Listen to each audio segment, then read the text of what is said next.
Yeah, we actually started at the University of Northern Iowa, but started at Ellsworth with my parents, just seeing the ministry there growing up in high school. And my dad loves this church. My dad just raves about this church. So finally we decided to come here a few months ago and check it out and meet some of you. And then we are on our way to a wedding and on our way to the JRBC conference. I'm speaking to the teens at that conference on Thursday morning, so I'm looking forward to that. So we get to minister to college students from all over the world, and we are Iowa fans, still Iowa fans. I wear my Iowa t-shirt because a lot of Iowa people come up and talk to me in Boulder. And we get to minister to students from the United States, the future leaders of America, and students from all over the world. So that makes our ministry really strategic, because how else do you reach people from Iran and United Emirates Republic when it's illegal to preach the gospel, to go there to those countries, and their most brilliant students are coming here to our country, and we're getting to share the gospel with them in various ways. And they have a lot of misunderstandings about what Christianity is, that the Trinity was invented. Muslims tell each other what Christianity is, and so they really sincerely think that we invented the Trinity in the Council of Nicaea, which is the Jehovah's Witness argument. So they ask us questions. I go to forums on, I call it the nightlife. I redefine the word nightlife, kind of a postmodern redefinition of nightlife. I enjoy the nightlife. I enjoyed the nightlife at the University of Iowa for 20 years, and we've been at the University of Colorado for 16 years. And by nightlife, I mean I go and talk to and interact when the Muslims are hawking their wares at night at the University of Colorado, as they did at the University of Iowa, and Buddhists will encourage students to be Buddhists, and they're 18 years old, so they want something more esoteric rather than Protestantism or Catholicism, something unique and Eastern. The Dalai Lama came to Boulder 3 days ago, the Tibetan Buddhist leader, and thousands flocked to hear him talk about love. And even on the way here this morning from our daughters in Altoona, I was saying that he emphasizes the immanence of God, but not the transcendence of God. And the immanence is kind of half of God. It's a wonderful attribute of God, the love side of God, but then there's also the transcendence, that God is above and beyond and other than who we are, and he's perfect and we're not. And so how do we bridge that gap between a perfect God and an imperfect person like myself and all of us? So maybe I'll ask Nancy to come up at this time, and we'll take you to the University of Colorado, which is very similar to the University of Iowa. We kind of planted a church plant in Iowa City. We did literally with my parents, and then a campus ministry plant in Iowa City. And now the guy who is living in the campus house right by the football stadium is the son of a guy who became a Christian at the University of Iowa. His brother was with the University of Iowa wrestling team, and he was a really good liaison for us to get to minister to the University of Iowa wrestling team.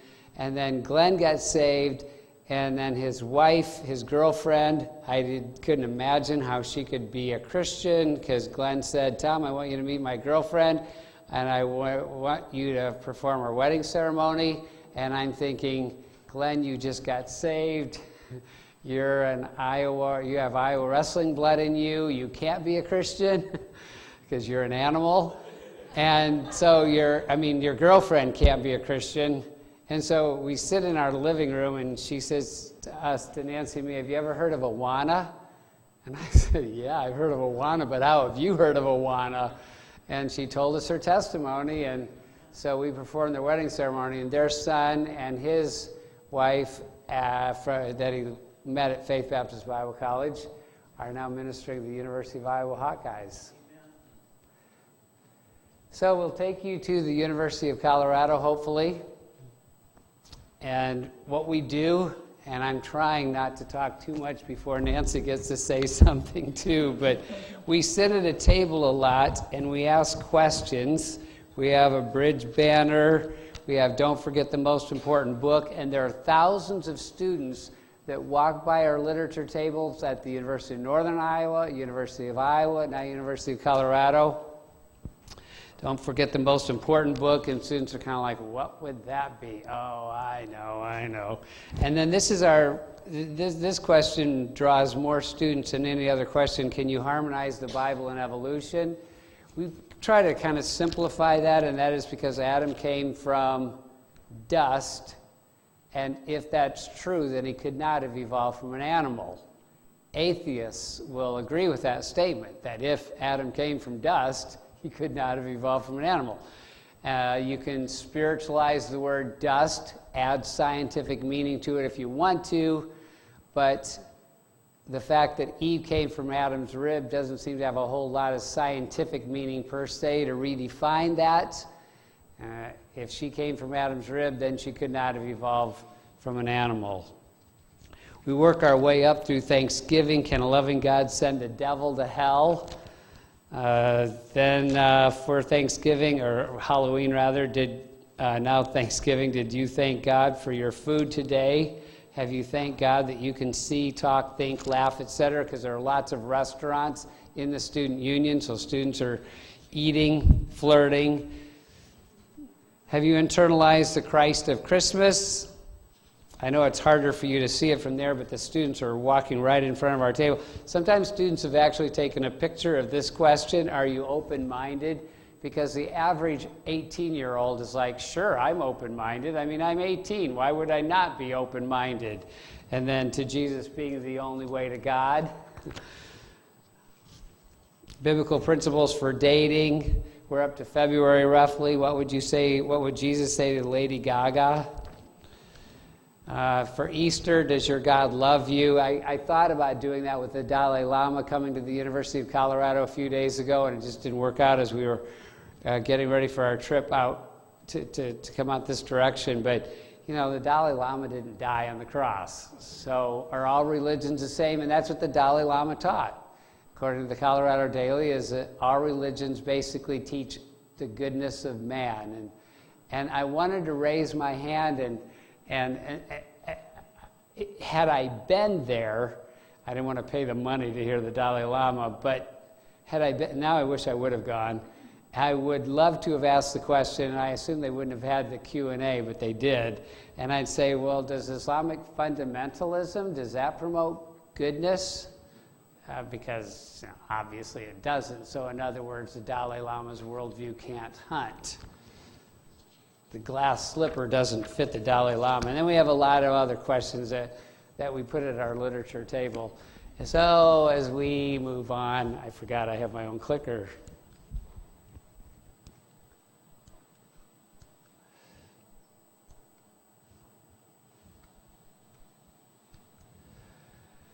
This is a student union that I was talking about with thousands of students that go past our literature table.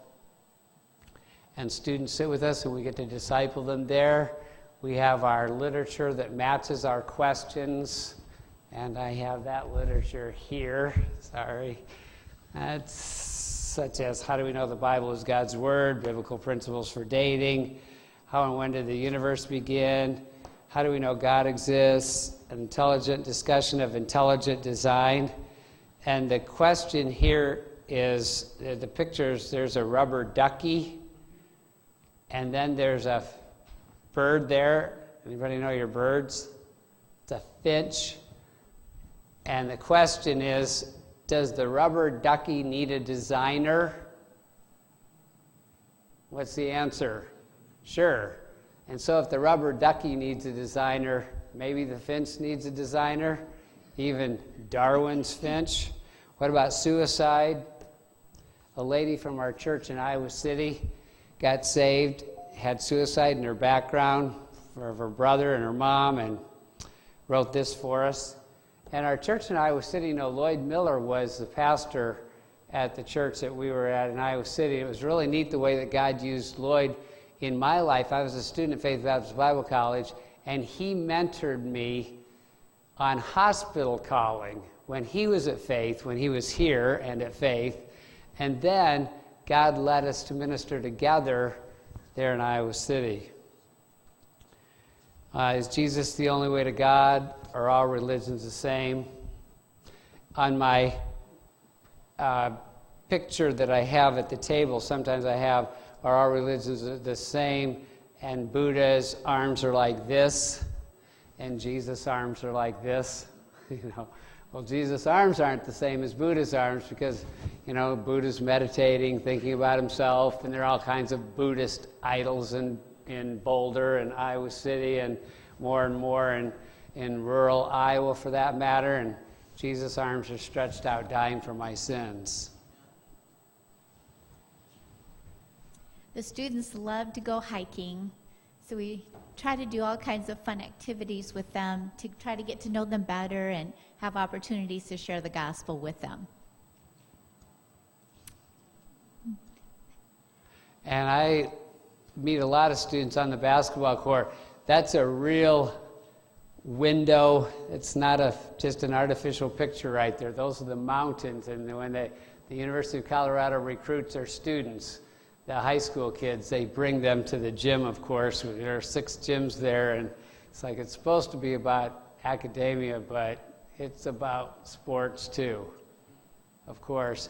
I just have one slide that represents the many, many hours and many opportunities that I've had either in the classroom of auditing classes or when the University of Colorado sponsors its conference on world affairs, and they brought in some phenomenal big-name speakers like the Kennedy name and various people to hawk their wares.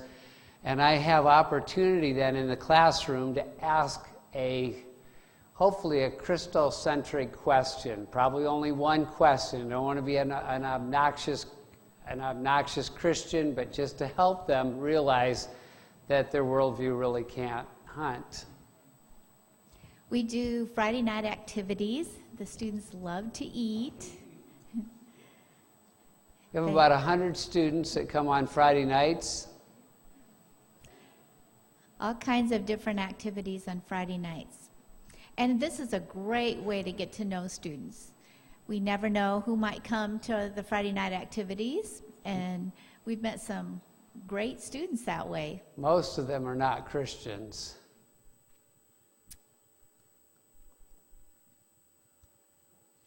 We also teach an English conversation class at the university. We're volunteers, and students from all over the world come to our class. So it's been a great opportunity. And then also after class, sometimes we're able to have Bible studies, depending on if students are interested in studying the Bible. We also take them into Denver. There are lots of different museums, zoo, just many things, many different ways to get to know the students. So we jump on the bus and take them to Denver.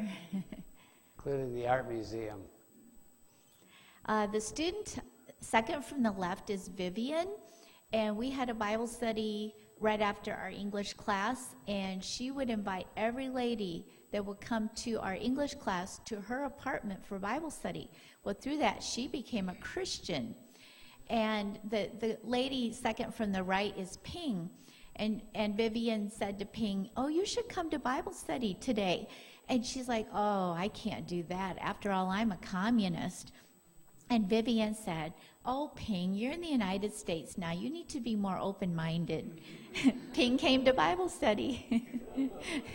So anyway, God did a work in Vivian's life and saved her, and then saved her husband. And then she was killed in a car accident not too long ago. And her dad, last we heard, was considering Christianity. They moved to Arizona. So anyway, praying for that family. We do a lot of hospitality. We love to have the students into our home to get to know them. The student on the left was actually a student at School of Mines in Golden in engineering and would come to church very faithfully.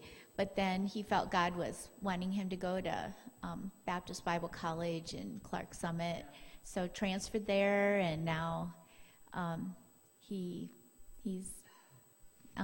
gotten into, well, he does missions trips to Germany and different places. And the girl next to him is doing missions work in Thailand. And then the other students have been very faithful, and we love to have them into our home. Lots of hospitality, and you might recognize Tom's parents there in the front.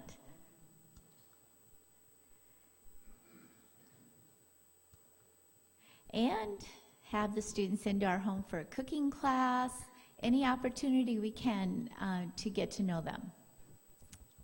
I had Bible study with the lady on the left. Her name is Heidi, and she became a Christian in China, and felt like when she came to the United States, she was kind of not reading her Bible as much as she should. So I had a Bible study with her, and she was trying to witness to the other two ladies in the slide.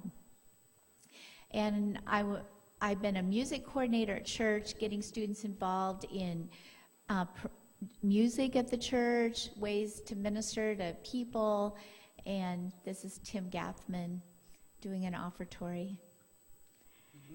We get the students involved in children's church, in Sunday school, in different ways of ministering in the church. I had a Bible study with Jing Luan. She's a lawyer in China.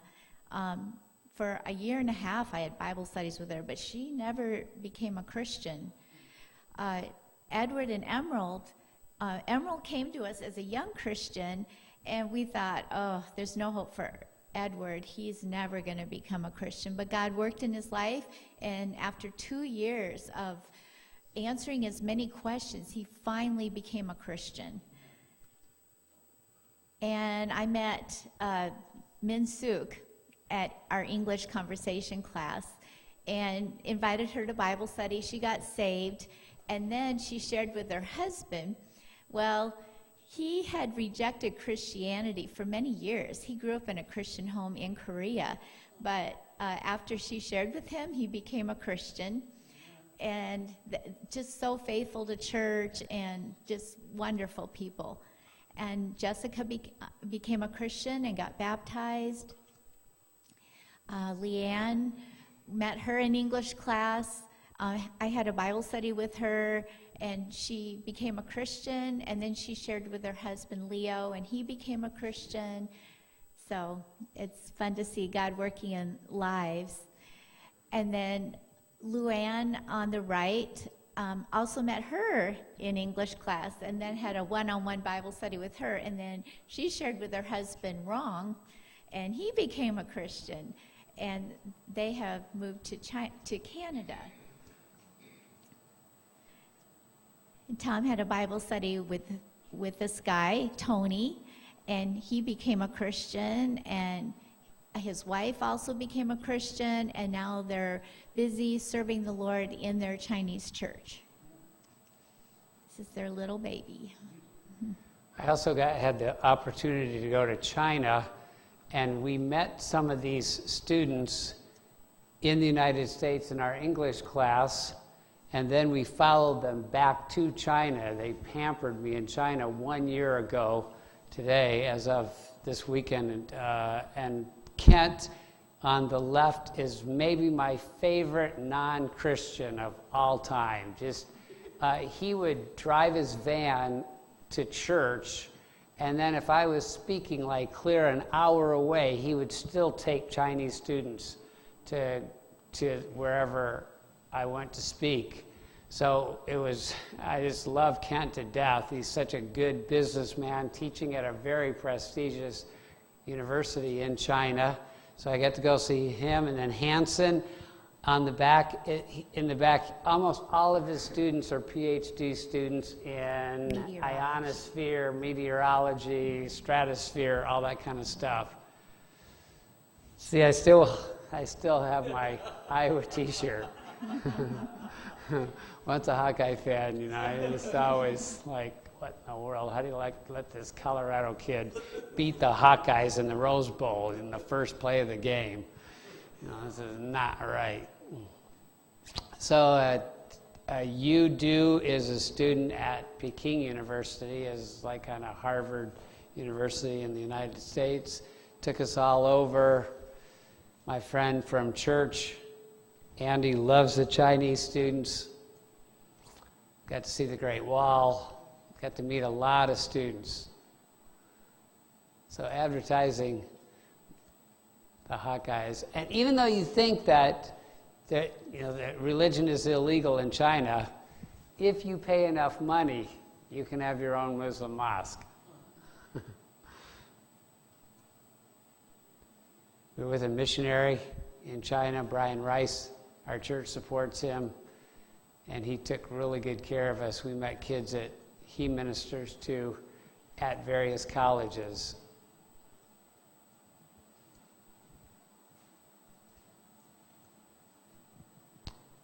Lots of kids, lots of smart, just ingenious college students.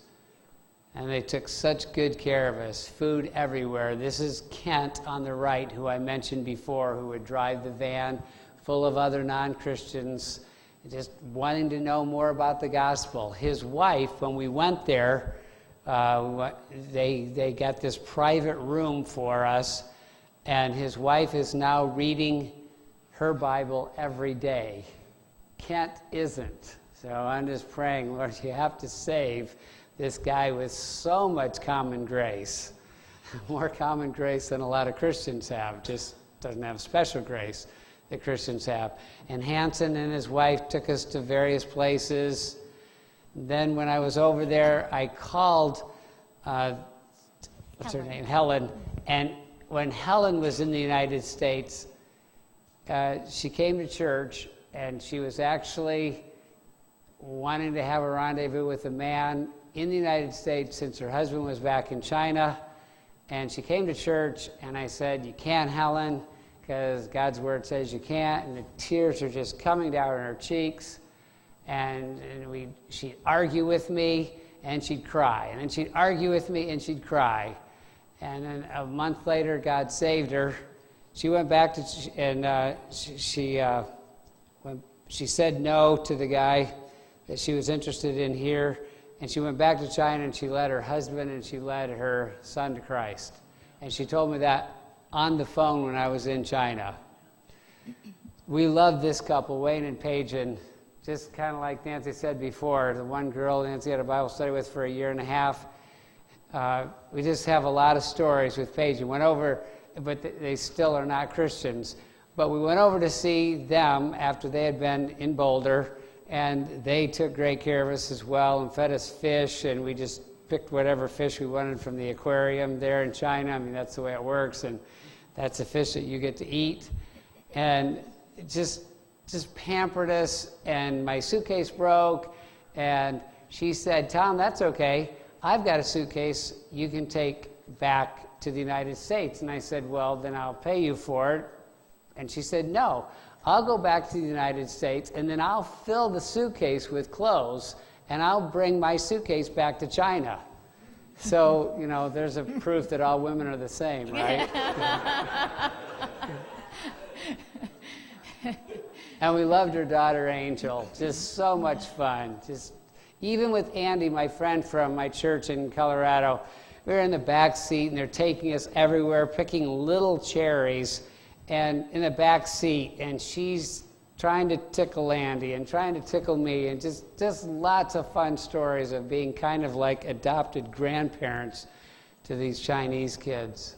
But Angel, who he was just talking about, is only 10 years old, but she thinks like a college student, and she came to my children's church class and made a profession of faith.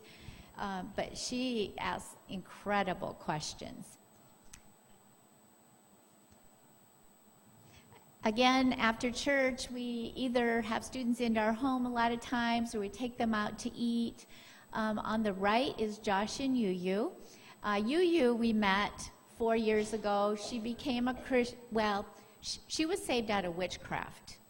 And we had Bible studies with her, and she was so burdened for this Josh on the right that he would get saved. And he finally got saved, and he got baptized. And they invited us to their wedding in Canada in August. and they call us their American parents. And so her dad is seriously considering Christianity because his wife had a cancer scare, and it got him thinking about eternal things. And the aunt got saved, and so you just wrote to us about this from Canada. So that was just such a fun time of getting to know their family. The lady on the far right translated Tom's bridge track into Chinese, and so we're praying for her salvation. She works for Apple in China. We have a Tuesday Bible study where students come and go over their lunch hour, and we feed them pizza. And the Grace on the far left got saved recently in December, and so we discipled her, and she went back to China just in recent weeks, and so we're praying that she'll be a light over there. 3 of the students here are Americans, and they all came from good churches, and it's just a reminder that we're there at the university to reach the atheist and the Buddhist, and we're there to reach the international student, but we're also there to encourage our own students. Like our daughter in Altoona is a dentist.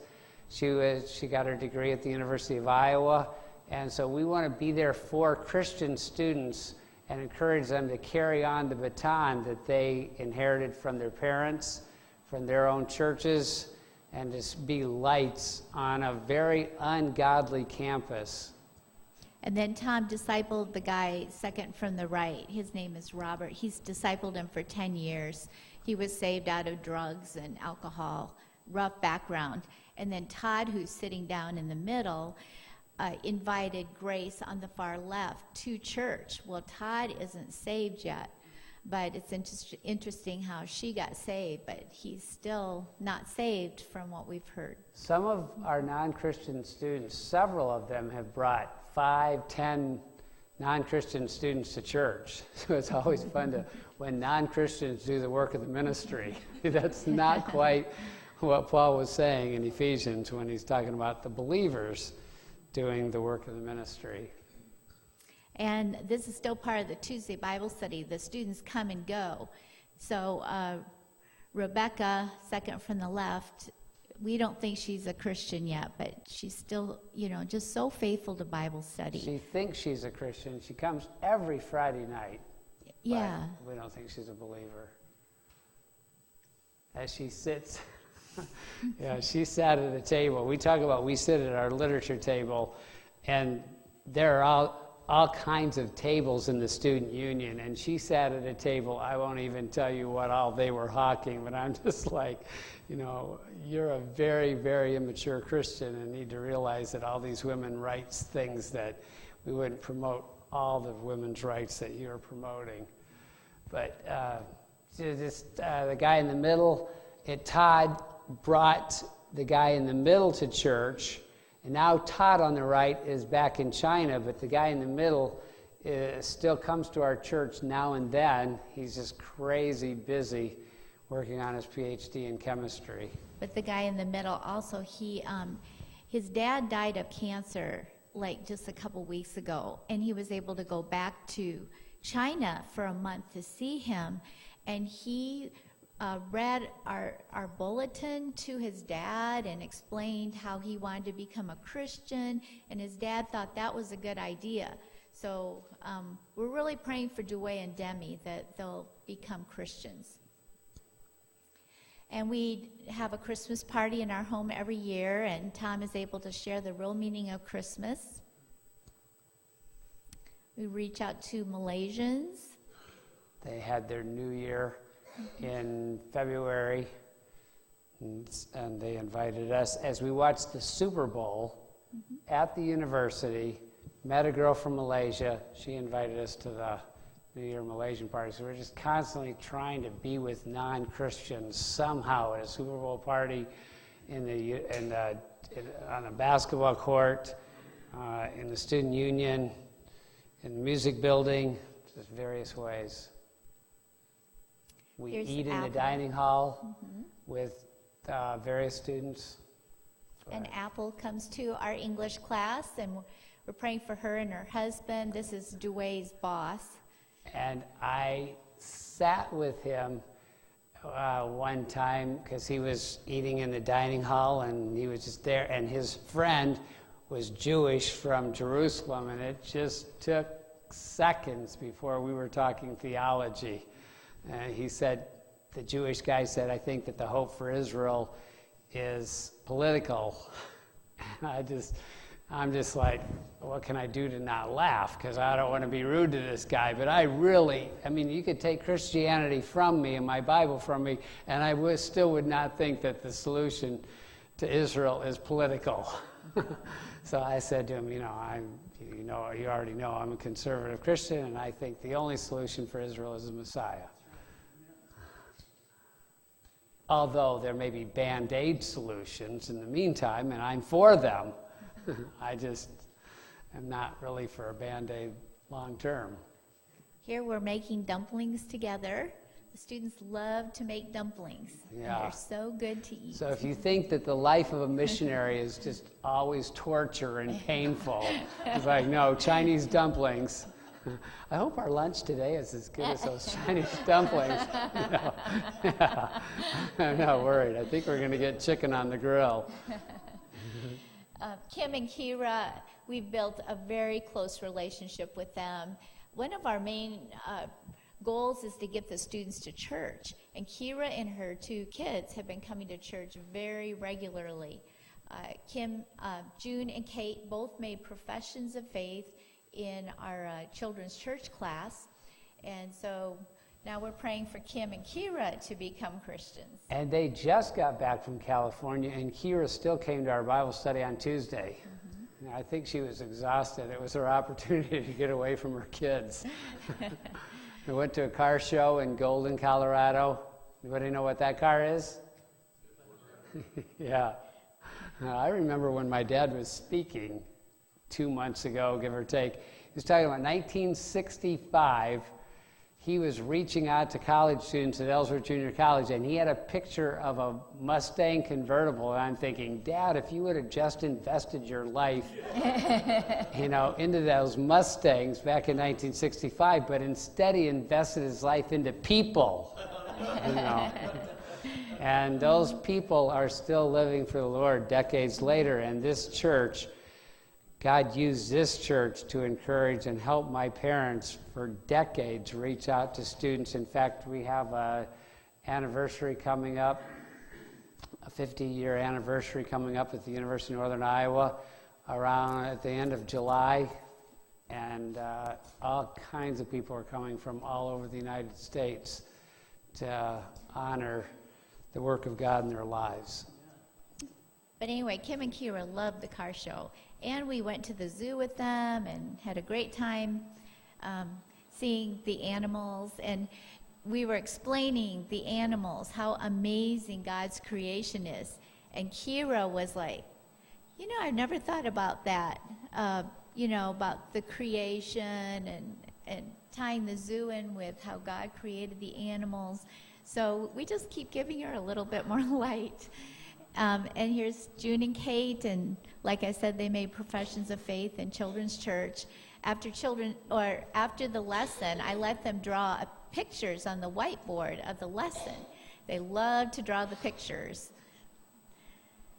Always ways to get to know the students at the university. This is the Chinese New Year. And at the Chinese New Year, I didn't even realize until after I took this picture that we actually know the guy in the blue shirt. No, I did say hi to his daughter. Anyway, I didn't realize that they were in the picture.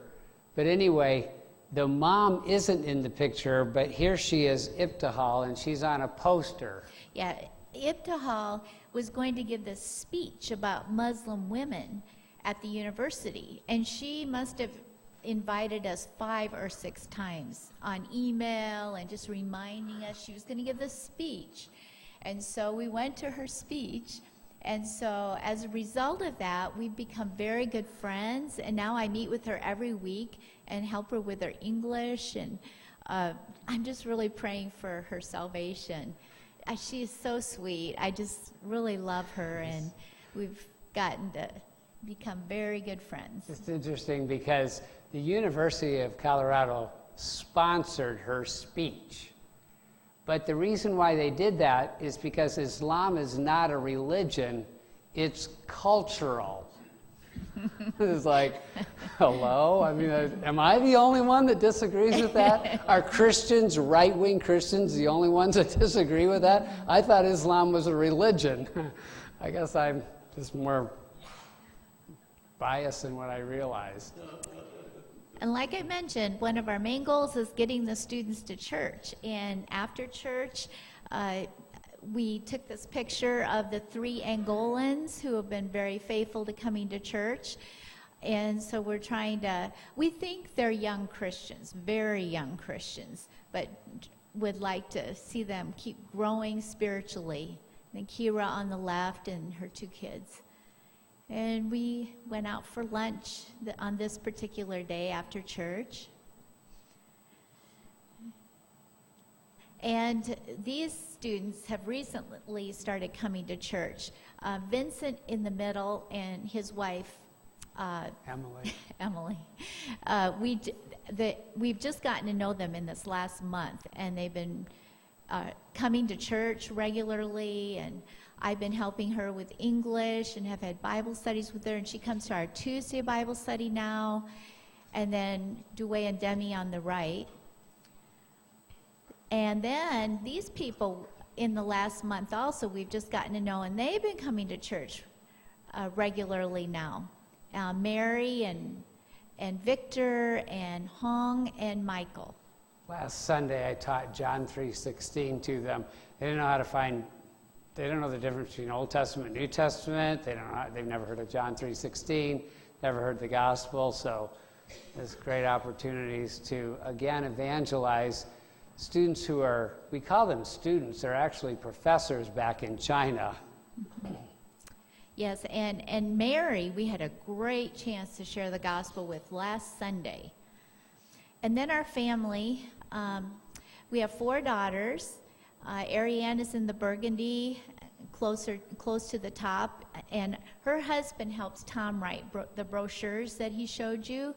And they've got 2 boys, and then under them is Jenna, our second daughter. She's a dentist, and they live in Altoona.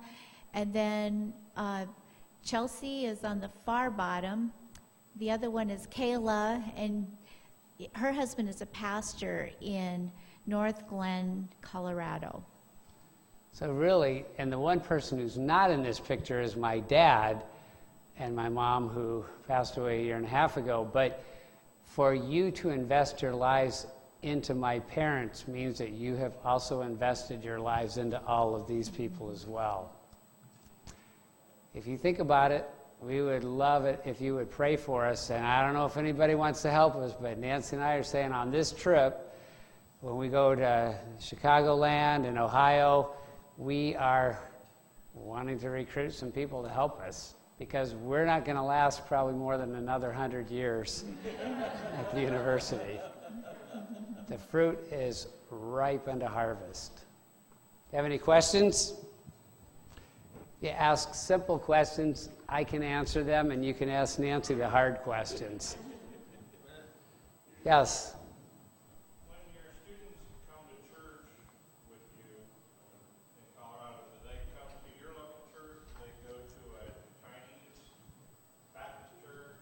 They go to both. They go to a variety of churches. We encourage them to go to our church, but if they go to other churches that are good gospel preaching, that's wonderful, of course. There are Chinese churches. There are 2, 3 Chinese churches in the greater Boulder area, or in Denver. They can go to those. But a lot of times they'd rather go to our church because it's in English and it helps their English and our pastor sends me his notes on Friday or Saturday, and then I send those notes to our students. And the one guy reads through the notes on Saturday night, even if he doesn't go to church on Sunday because he's too busy. He's just crazy, crazy busy working on his PhD, and he's not a believer. So yeah, there are a variety of churches in the Boulder area that they attend. But a lot of times the Chinese students like to come to our church because it's English speaking, and they like to practice their English. Right. Then a lot of times on the way home from church in the van, we have opportunities to talk about the message and what it meant, and even over lunch. We have great conversations about what the pastor talked about. So great opportunities to share at lunch after church.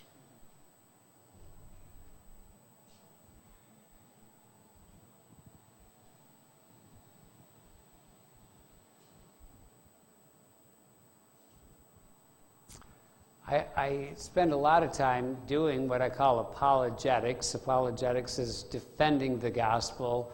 It's to give an answer to everyone who asks you a reason of the hope that's within you. And so if somebody says, I bought a minivan, you say, why'd you buy a minivan? Because it's not going to give you as good a gas mileage. Well, yeah, but we had twins. Well, that's a pretty good reason to have a minivan, right? You're giving an answer. So I don't know if you have recently talked to an atheist, a Muslim, a Buddhist. If you have any questions in that arena as well, we're always working on that kind of stuff. Students are coming right up to us. Muslims will come up and talk to us about can you harmonize the Bible and evolution? Because they want to know what we say as Christians. And they actually agree that Adam came from dust. It's a different word in the Quran. But in any case, humans could not have evolved from animals. So that gives us something in common to talk about. And then they say, see, we agree, and we also agree that there's only one God. And I say, yeah, that's great. And then I say, but it's not just the similarities that matter, the dissimilarities matter as well. Yes? You face any challenges with chapter 9, the interpretation of what speech? Basically, if you making students feel uncomfortable, Yeah. terror. Yeah. We haven't come across that too much, although 15 years ago at the University of Iowa, we had things in our statement that in order to be a student officer, you had to be a Christian and things like that. And they were saying, well, then that's bias because anybody ought to be able to be an officer of your organization. So we just started not including some of those things because we didn't want to make that World War III. So far, things have been pretty quiet. When I had on there, what would Jesus say to Lady Gaga? I actually have a continuum on there that says, where would you draw the line? And I have waiting until after you're married, premarital, or lust, and adultery, and homosexuality, and rape. And I submitted that. This was several years ago when President Obama, in his first term, if you please, and they said, we can't let you put this on bulletin boards. And so I was okay with that because, go with the system. And I didn't say where to draw the line. I didn't have that on my flyer, but you could assume if this is a Christian organization that you're going to draw it pretty far to the right. And so we didn't. Now I wouldn't even try to submit that, just, 4 years later or so. So it's going to get tougher and tougher in those areas, but we also don't broadcast that stuff. But a Jewish homosexual student came up to me at the literature table, and he just keeps coming up and talking to me for a long time. He says, what's your view on homosexuality? I said, well, the Bible says that homosexuals and liars and thieves will not inherit the kingdom of heaven. He says, I know that. And he says, and I get so frustrated with groups that call themselves Christians, and they say the Bible doesn't condemn homosexuality. And so he's agreeing with me. He knows it's wrong. He knows the Bible's teaching it. And so he said, I'm going to vote for, and I'm not trying to be political, I think it was Bernie Sanders at that time. I'm going to vote for Bernie. And I said, he's not pro-Israel. And, and I am. And, and I said, that's not a big deal. It's not like, you're going to hell because of that. You know that. I'm just saying I have the one up on you because I'm voting for a guy that's more pro-Israel than what you are. That's just a fun, cheap shot to a guy and talking about that kind of stuff and saying, I'm very much pro-Israel in a qualified sense. I don't know how you say that because Israel's still unregenerate, but I'm cautiously pro-Israel. And here he is voting for somebody that's not pro-Israel. So, you just have these different opportunities, and you don't really plan that in advance. And so you're wanting to be politically correct on the one hand. On the other hand, the world knows what the Bible teaches. I showed you the one slide that represents my many opportunities to be in the classroom frequently at night. Not a classroom, certainly not in a math classroom, not a math class, but a classroom where somebody's hawking their wares, promoting their religion, and that kind of stuff. And the one University of Colorado philosophy prof said, well, the Old Testament, he didn't say Old Testament, the Bible says that you should stone homosexuals. And this was actually at a Catholic forum. The Catholic Student Organization sponsored it. They had a quasi-conservative Catholic debating the University of Colorado philosophy prof. And the Catholic guy was saying, well, religion overall is good for our world. And so the philosophy prof brings up, well, yeah, like stoning homosexuals. And the Catholic guy didn't even say anything. And a lot of Catholics think well. They think philosophically, but not this guy. And I'm just sitting out there in this audience that was that very classroom of maybe 300 students, a packed auditorium. And I'm thinking, I just can't let this go. So during the Q&A, I went up and I said to the CU philosophy prof, when it says to stone the homosexuals, that is Old Testament, and you realize that we as New Covenant, New Testament Christians believe that Jesus fulfilled the law, and therefore we don't stone homosexuals today. And then in order to be Christ-centered, in my brief amount of time, I said, and you would give me the argument that we as Christians don't kill lambs today. That's because Jesus is the Lamb of God who takes away the sin of the world. So the lamb is the type, and Jesus is the antitype, the fulfillment of that lamb. And I sat down, because I'm not going to, this long debate with his philosophy professor, because it's not him versus me, it's sociology and the Catholics and the world religions and all that kind of stuff. But if you're going to say that we're supposed to kill and stone homosexuals, then we'll stand up for that. I was able to be a little stronger on that question because it was a religious night, kind of, because the Catholic Student Association was promoting that and advertised all over campus. And maybe a third of those who were there were Catholics. That's just my wild guess. And they don't know how to answer that kind of stuff. So I'm trying to help Catholics understand dispensationalism, if you please, without using that word. And helping them to understand why we don't practice Moses' law. I have a lot of students. In fact, atheists will come up to me at the table and they'll say, I have right here on my phone the contradictions in the Bible. And it says, you guys are supposed to kill animals, and on and on and on. And why don't you do that? And you're not supposed to wear clothing like what you have on of mixed material. And so I get to honor Christ in giving my answer.